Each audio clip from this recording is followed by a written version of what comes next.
અમે ચોટીલા જતા હતા ને ત્યાં રસ્તામાં કુવાડવા ગામ આવ્યું અને ત્યાં અમે ચા પીવા માટે રોકાયા. તો ત્યાં એક ભાઈ આ રીતના દૂધ હલાવી રહ્યા હતા.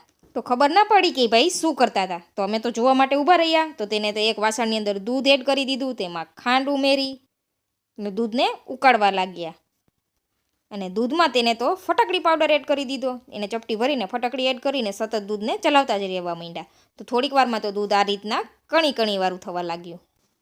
આ રીતે કિનારા ઉપર મલાઈ લાગેલી હતી તે પણ ઉમેરી દીધી દૂધની અંદર. જરા પણ વેસ્ટ ન જવા દીધી દૂધની મલાઈ.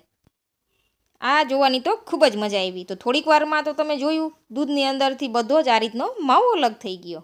બધું દૂધ એને બાળી દીધું અને આ રીતે તેને આ રીતનો માવો જે થયો તેને ફેલાવી દીધો. થોડું ઠંડુ થયું પછી તેમાંથી આ રીતના તેને પેંડા વાળી લીધા. તો કણીદાર અને મલાઈદાર પેંડા તૈયાર થઈ ગયા. તો અમે પણ તેની પાસેથી આ રીતના ગરમા ગરમ પેંડા લઈ લીધા. જો આ રીતે બનાવેલા પેંડા